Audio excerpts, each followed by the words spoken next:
The scent of cheap instant noodles still made Natalie sick to her stomach.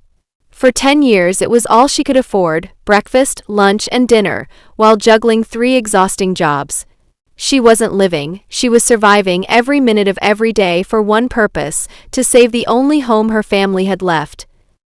The modest 2-story house in a quiet Oklahoma suburb wasn't much to outsiders. The paint was fading, the porch creaked, and the roof leaked during spring rains. But to Natalie it was everything. It was the same house her grandparents had built with their bare hands, the place her mother used to braid her hair on the front steps, the place her brother Lucas learned to ride his bike and crashed into the rose bushes, twice. When Natalie turned 21, her parents, Denise and Warren, called her into the living room with grave faces. The house was on the verge of foreclosure. They had taken out loans to keep Lucas in a private school and fund Warren's latest business venture, which, as usual, had gone belly up. "We need your help, honey," her mother said softly, almost ashamed. "You're the responsible one." That line would echo in Natalie's head for the next decade like a curse. She dropped out of college that week, said goodbye to her art school dreams in New York, took a job as a waitress during the day, cleaned offices at night, and babysat for neighbors on weekends. Every paycheck went straight toward the mortgage. No vacations. No relationships. No future. Just that house. Tonight at 31, Natalie stood in the very living room where her life had been redirected, holding a manila envelope. Inside was the final receipt. The mortgage was paid in full. She had done it. Alone. "I'm proud of you, sweetheart," her mother said, hugging her. "You really saved us." Natalie smiled politely, but inside something was cracking. The next morning she found her father in the kitchen, humming, stirring his coffee. He was unusually chipper. "What's going on?" she asked cautiously. "Oh, just some big news," Warren grinned. "Lucas is finally going to chase his dream. We're helping him start his own influencer brand. He's getting a whole studio set up. Took out a second mortgage on the house to fund it. He's going big." Natalie blinked, the words struggling to compute. "You what?" "Yeah. It's a family investment," he continued, oblivious. "You freed up the house. Figured we'd use it to give Lucas a real shot." She felt her stomach drop. "You mortgaged the house again?" Denise walked in, holding her phone. "Don't overreact, Nat. It's not like before. This time it's for someone who can actually bring something back." Someone who can actually bring something back. Like Natalie hadn't given a decade of her life. That was the moment the switch flipped. They had used her. Not just once. Not by accident. They had always seen her as the safety net, the fallback, the one who would clean up the mess so Lucas could play star. Natalie didn't cry. She didn't yell. She just nodded. "Okay," she said calmly. "Good luck with that." But in her mind she was already building a new plan. One they wouldn't see coming. Because if they thought she sacrificed everything just to be used again, they were about to learn what real consequences looked like. Natalie sat in her car for nearly an hour that day, parked in front of the bank, staring at the front doors as if they held the answers. Her father had casually mentioned a few documents she might need to sign, something about transferring paperwork for the new mortgage. But Natalie wasn't stupid. She hadn't just paid off the house. She had fought for it. Bled for it. Cried herself to sleep with ramen breath and backaches from scrubbing tile floors. There was no way in hell she was about to sign it all away because Lucas wanted to be the next TikTok sensation. So she walked into the bank alone and asked to speak to a financial officer. She explained she just finished paying off her family's mortgage and needed full documentation of the current loan status. The woman behind the desk typed for a while, then looked at Natalie with sympathy in her eyes. I'm so sorry, Ms. Harper. But the house is no longer fully under your parents' names." Natalie's heart slammed in her chest. "What do you mean?" "Last week, the property was refinanced and placed under a joint ownership agreement, your parents and your brother Lucas. You were removed from the paperwork entirely." Natalie's jaw clenched. "I wasn't even on the deed yet. I just paid the mortgage." The banker hesitated. "Yes, we see that here. All payments for the past 9 years were wired from an account under your name. Exactly. So how did they? They used the equity in the home. It's legal. But it's unusual considering you made all the payments. Unusual. That was one word for it. Another was betrayal. Natalie walked out of the bank in a daze. They hadn't even waited a week. Not 1 week before they tore apart everything she'd built. And now, legally, she had nothing. She had no name on the house, no rights, no recognition. Just a receipt trail leading to a cold reminder. She had done it all for people who saw her as nothing more than a free meal ticket. That night, she went home and watched as Lucas recorded a YouTube video in the newly renovated basement, lights and cameras and fake plants behind him. He was wearing a $900 jacket and shouting into the mic about the hustle life. "Looks cool, right?" he said, catching her watching. "This is gonna blow up. I feel it." Natalie didn't answer. Instead, she went upstairs, opened her old laptop, and logged into a folder she hadn't touched in years, her trust documents. Back when she was 19, her Aunt Rachel had encouraged her to set up a living trust. Just in case, she'd said. Natalie had put the house into it briefly during a refinancing attempt in her early 20s, before pulling it out again under pressure from her parents. But the paperwork still existed. And thanks to the loophole she'd discovered during that process, there was a way to reclaim what was hers. She picked up the phone and called Aunt Rachel. "Hey, sweetie," came the warm voice on the other end. "Everything okay?" "I need your help," Natalie said firmly. "And this time I'm not backing down." Because if her family wanted to treat her like a doormat, they were about to find out what happened when the doormat rose up and locked the damn door behind them. The next morning, Natalie was already at the courthouse before it opened, coffee in one hand, folder in the other. She wasn't there for revenge. Not yet. She was there for control. Aunt Rachel had connected her with a real estate attorney who owed her a favor. Within 20 minutes, Natalie had explained her situation, laid out every payment record, email receipt, and bank transaction. The lawyer, a sharp-eyed woman named Simone Caldwell, leaned back in her chair and let out a long breath. "Your parents used your payments to build equity, then leveraged that equity for another loan under your brother's name?" she asked slowly. "Exactly.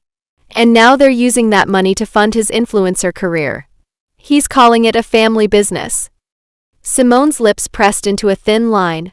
Classic exploitation wrapped in modern narcissism. But luckily for you, you left a paper trail so clear it practically glows in the dark. Natalie almost laughed, but it caught in her throat. This was her family they were talking about. "So what's my move?" "You set up a new irrevocable trust. You file for ownership based on financial contribution and breach of fiduciary trust. It'll take some navigating, but given the evidence, we can do it. And when it's done..." Simone smiled. "You'll own the house. Legally. No questions asked." It wouldn't be easy. It would require hearings, filings, paperwork that would make her eyes bleed, but Natalie had done harder things.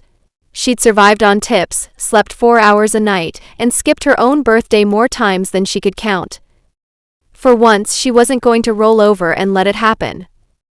That same evening, she came home to find her mother in the kitchen, humming while scrolling through Pinterest on her iPad. Caitlin looked up and smiled. "Oh, honey. Lucas just hit 50,000 followers. Isn't that amazing? We were thinking of throwing a little party next week, maybe you could help with." "No," Natalie cut in sharply. Caitlin blinked. "No to what?" "No party. No decorating. No help. I'm not playing along anymore." Her mother's smile faltered. "Natalie, what's gotten into you? This is a family win." "A family win? Are you serious? You sold out the house I paid for. You used my money, my work, to turn this place into a set for Lucas's internet dreams. He's our son too. And I'm your daughter. The one who gave up 10 years of her life to keep this place standing." Caitlin's jaw clenched. "You're overreacting. It's not as big a deal as you think." "It's exactly as big a deal as I think," Natalie said, walking past her. And if you're not going to treat me like a part of this family, then don't expect me to act like one. She went upstairs and began boxing up her things, not to leave but to clear her path. She needed focus. The next few weeks would be war. And she wasn't just fighting for the house anymore. She was fighting for every part of herself that had been ignored, silenced, and buried under the weight of other people's dreams. They wanted to play dirty? She was about to show them how deep her roots really went. For the next 2 weeks, Natalie lived like a ghost with a mission. She left early every morning and came home late. When her parents asked questions, she kept her answers vague. Her brother barely noticed. He was too busy filming unboxing videos in the living room with rented lights and fake fans commenting on his live streams. "This is the grind," he'd say. "I'm gonna be huge." What he didn't know was that Natalie was laying the foundation to dismantle every lie he was building his future on. Simone, her lawyer, was a machine. They worked around the clock, drafting affidavits, compiling every digital receipt, collecting signatures from banks. The trust documents were finalized in record time. "You now officially have legal standing," Simone said, sliding a folder across the table. "We're filing for transfer of title next. Once that's done, they won't be able to touch the house without your consent." Natalie felt a rush of adrenaline. For the first time in years, she was doing something for herself.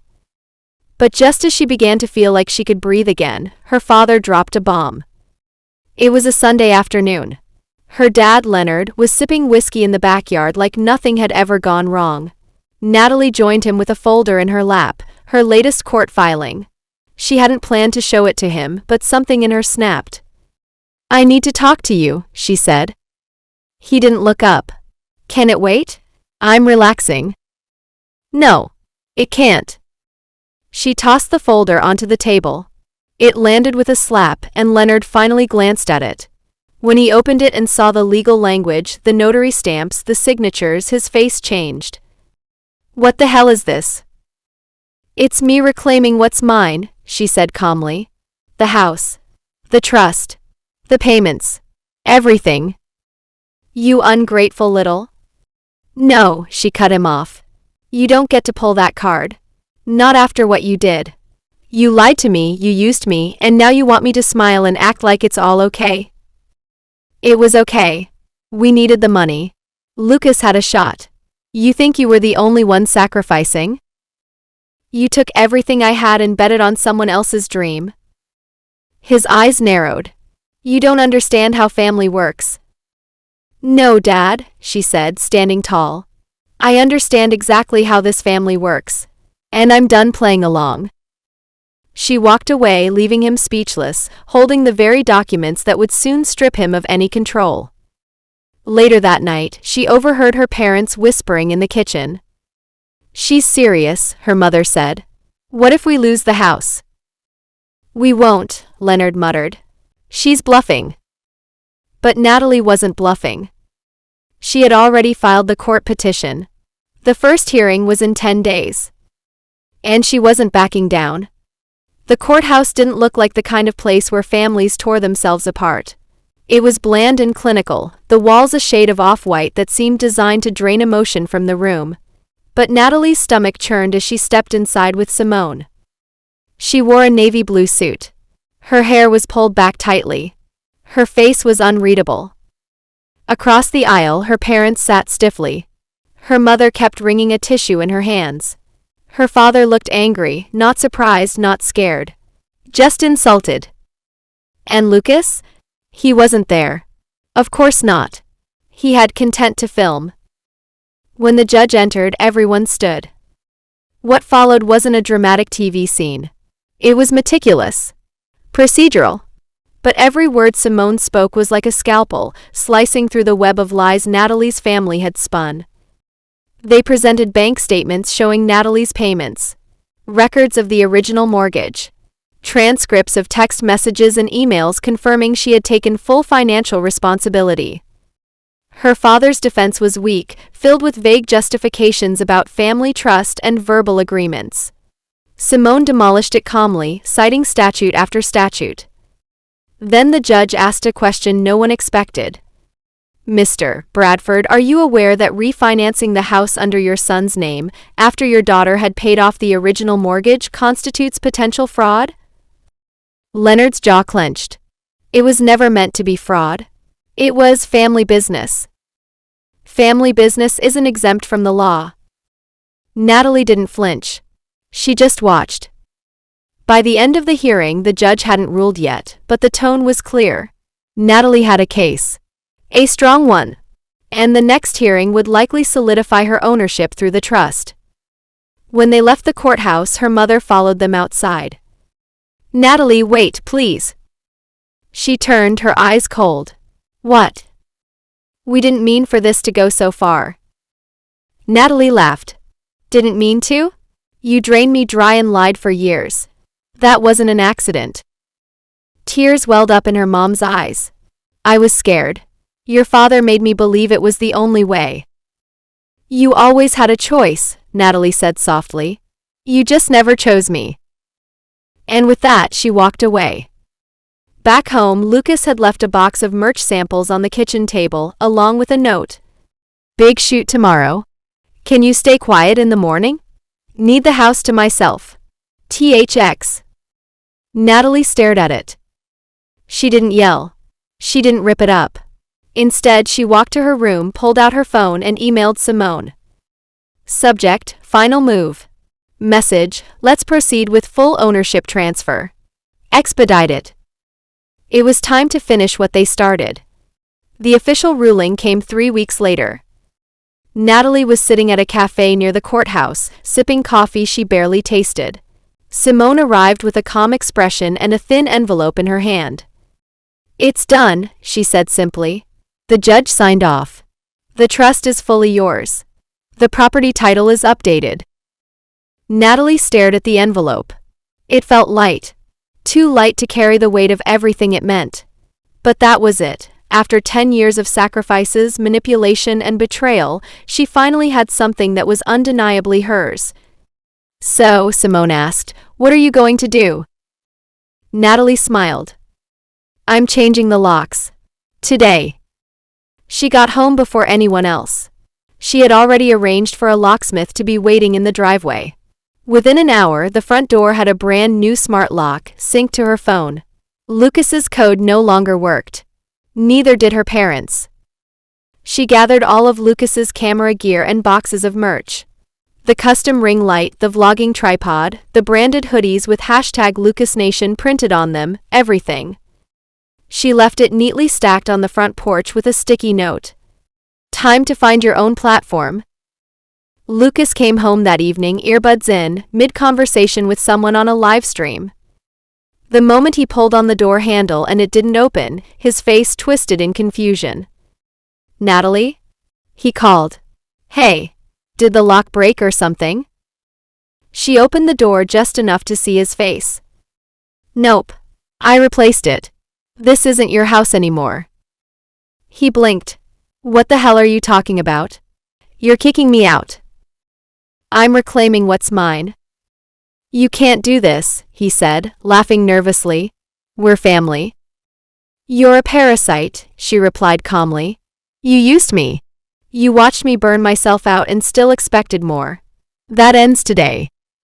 He lunged toward the door. She shut it in his face. The fallout came fast. Her father showed up the next day with papers, yelling about betrayal and lawsuits. Natalie handed him a copy of the court ruling and calmly reminded him that any further threats could be considered harassment. Her mother called, sobbing again. You're tearing this family apart. Natalie replied, No, I'm just not holding it together anymore. A week later, she hired a staging company. She planned to sell the house. She didn't want the place that held so much pain, even if it was now legally hers. She was ready for something new, her own chapter, free from the weight of the past. But before putting it on the market, she hosted one final gathering. Just her, Simone, Aunt Rachel, and her cousin Ava. The ones who believed her when no one else did. They drank wine on the back patio under string lights. Laughed about the absurdity of it all. And when Natalie looked around, she finally felt it, peace. You did it, Ava said, raising her glass. No, Natalie said with a small smile. I started. The rest is still ahead. Natalie didn't expect the unraveling to happen so quickly, but once she took control of the house, the rest followed like dominoes. Lucas had gone live on his stream the day after being locked out, dramatically telling his followers that he'd been betrayed by his jealous sister. He cried on camera. He called her cold, heartless.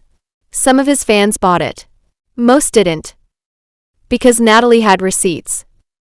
Simone helped her compile everything: bank statements, loan documents, forged signatures, every cent that had vanished under the excuse of family investment.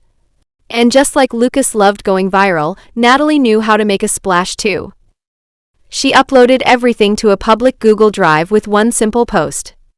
Ever wonder what happens when the golden boy steals from the person who saved everything? Here's a little light reading. Within hours, Reddit picked it up. Twitter, or what was left of it, exploded. TikTok sleuths tore it apart and exposed every detail of the influencer family gone wrong. Her father's shady loans. Her mother's fake signatures. Lucas's streams, where he bragged about having financial freedom without mentioning his sister's sacrifices. It all came out. Natalie didn't say another word publicly. She didn't need to. The internet did the rest. By Friday, Lucas lost 2 sponsorships and a brand partnership. His PR manager issued a statement that sounded like it was written in pure panic. We stand against financial exploitation in any form. He called her. She didn't pick up. He texted. Are you happy now? You ruined me. She replied simply. No. You did that to yourself. Her parents tried a different angle. A heartfelt letter arrived in the mail, handwritten by her mother. We didn't mean for things to go so far. We were desperate. You know your father has never been good with money. Please, Natalie. Let's fix this. We're still your parents. Natalie folded the letter and slid it into a box labeled proof. It sat next to the pile marked legal, do not shred. But the one thing she didn't expect was the quiet knock on her door a week later. It was her father. Alone. No briefcase. No anger. Just tired. I'm not here to fight, he said. She didn't invite him in. I just came to say I'm sorry. I was wrong. About everything. Natalie stared at him. There were 1,000 things she could say. Accusation. Pain. Fury. But all she asked was, why? He looked down at the porch steps. Because I thought if we kept Lucas happy, he'd save us all. Natalie laughed, bitter and sharp. You had the person saving you right in front of you, and you threw her away. He didn't argue. He just nodded and walked back to his car. That night, Natalie sat in the quiet, staring at her laptop. Her inbox was full: interview requests, podcast invites, legal firms offering pro bono support, even a book deal pitch. She ignored them all. For now, all she wanted was to breathe in the silence and know that for the first time in her life, she wasn't the one sacrificing. She was the one in control. Natalie didn't throw a party. She didn't dance around the house. Victory for her wasn't champagne and confetti. It was the quiet. No calls demanding money. No passive-aggressive texts from her mother. No emotional blackmail. Just peace. She moved through the house barefoot that morning, coffee in hand, watching the light crawl across the walls she once thought she'd never truly own. It hit her then: she wasn't just free of debt. She was free of them. Simone showed up around noon, holding 2 grocery bags and an energy that said celebration. I brought snacks and enough wine to put down a horse, she said, kicking the door shut behind her. Also, did you know you're basically a cult hero online now? Natalie raised an eyebrow. Oh God. Simone flopped onto the couch, pulling out her phone. You've got 3 different subreddits dissecting your story. One's called Queen of Clapback. Their banner is literally your response to Lucas. You did that to yourself. Natalie chuckled, but there was a weight behind her smile. It still doesn't feel real. Like I'm going to wake up and find another bill shoved under my door. Well, you won't. Because now you write the rules, Simone said, tossing her a granola bar like it was symbolic. So, what are you going to do next? That question lingered in Natalie's mind all week. She declined all interviews, blocked out the noise. Instead, she sat with her thoughts. For once, she didn't feel the need to explain herself. But the thought of what next kept echoing. The idea came to her while staring at a spreadsheet late one night, half old debts, half tracking down how much of her income had been siphoned over the years. She realized she wasn't the only one. She'd seen thousands of comments from people just like her. People who'd been manipulated, used, or guilted into sacrificing everything for the people they loved, people who gave and gave until there was nothing left. So she started writing. The blog was simple, anonymous, unburdened. Her first post was titled, "When Family Means Sacrifice, and When It's Okay to Say No." It wasn't revenge. It wasn't bitterness. It was a lifeline. She talked about the years she spent drowning in obligation. How guilt was the currency her parents used. How she had to learn, painfully, that loving someone didn't mean giving them the knife to cut you with. The post exploded. By the end of the week, she had over 10,000 subscribers. By the end of the month, she had sponsors. Lucas tried to make a comeback. Of course he did. He apologized to his followers in a shaky, half-sincere video where he blamed mental health and bad advice for his actions. He begged for understanding. The comments weren't kind. Did your sister's mental health matter when you drained her savings? Funny how you're only sorry now that the cash flow stopped. You built your castle on her bones and now you want sympathy? Lucas disappeared for a while after that. Natalie didn't care. He could fade into obscurity or try again, didn't matter. She'd already won the only battle that counted. She had herself back.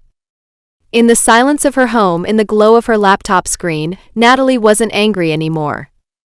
She was inspired. And maybe, just maybe, ready to help others build something of their own. From the ashes. It started with one email. Then 3. Then 50. Within a week, Natalie's inbox was flooded, stories from strangers across the globe, each more heartbreaking and familiar than the last.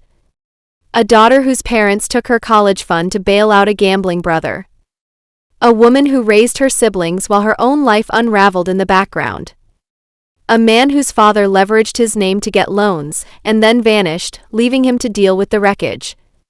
Each one ended with a variation of the same question. How did you find the strength to walk away? Natalie read them all. Every single one. And with each one, the fire inside her grew. Simone helped turn Unburdened into more than a blog.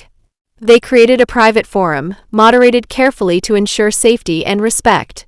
A place where people could share without fear. Natalie hosted live sessions every Friday.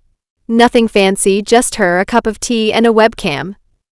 The first week, 30 people showed up. The third week, it was over 1,000. They called it Freedom Fridays. And people didn't just listen, they spoke. They cried. They laughed. They lifted each other up in a way that Natalie had never seen growing up. Her childhood had been rules, appearances, and quiet suffering. This was something else entirely. Meanwhile, her parents stayed quiet. For a while. Then came the letter. Handwritten. Shaky. From her mother. I don't know what to say other than I miss you. And I'm sorry. I think I was always more afraid of losing face than losing my daughter. I hope it's not too late. Natalie stared at the paper for a long time. Not because she believed it, but because it didn't hurt the way she expected. It didn't feel like a hook. It didn't even feel like closure. It felt like a chapter that had finally stopped bleeding. She folded the letter and placed it in a drawer. She didn't need to reply. Months passed. The Unburdened community grew into something bigger than either of them imagined. They launched a podcast. Simone managed PR, sponsorships, and community outreach. Natalie focused on stories. Real ones. Each week, she shared one tale of someone who'd reclaimed their life. No revenge. No drama. Just raw, honest redemption. She featured a single mom who started her own business after leaving a toxic home. A nurse who cut off her entire family and moved across the country to finally breathe. A man who finally said no and meant it. These stories resonated deeper than she could have predicted. Because they weren't just about pain. They were about permission. Permission to walk away. To say enough. To start again. One afternoon, Simone brought in a framed plaque. It read, "Sometimes the only way to save yourself is to let the house burn." Natalie laughed through her tears. Dramatic. Simone grinned. Accurate. They hung it on the wall above Natalie's desk. That night, Natalie walked barefoot into the backyard. The air was warm, filled with that quiet hum only true peace brings. She looked up at the stars. For the first time in her life, she didn't feel like she owed anyone anything. Not love. Not forgiveness. Not even an explanation. And that was freedom. The day the house sold, Natalie didn't cry. She expected to. She expected to feel a pit in her stomach, a last pang of guilt, some echo of childhood memories pulling at her heart. But instead she felt light. It was a bright Saturday. Clear skies, calm breeze. The kind of day where anything felt possible.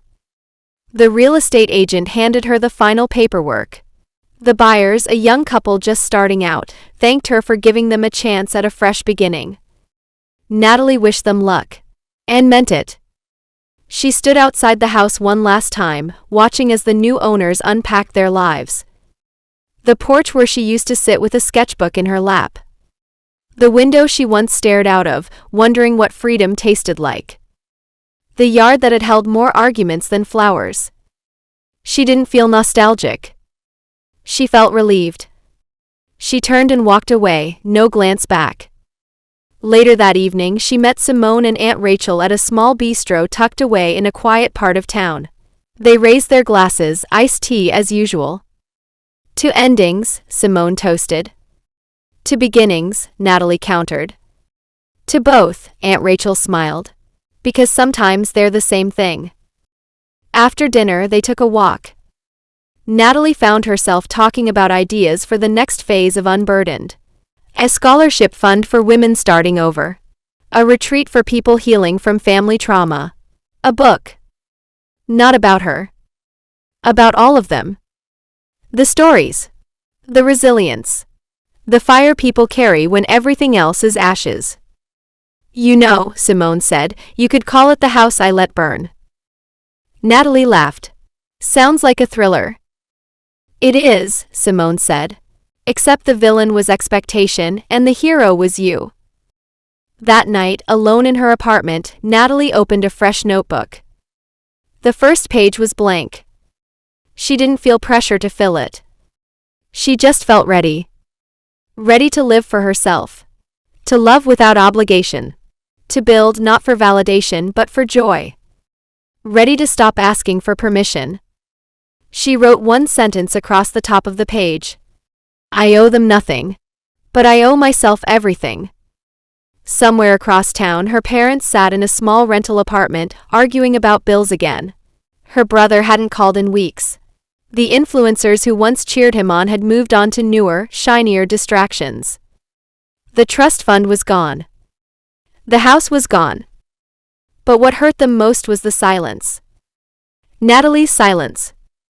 A year later, her podcast hit 1 million downloads. She was invited to speak at a mental health conference. She stood on stage, looking out at the crowd, and said, "This isn't a story about revenge. It's a story about choosing yourself. About ending cycles.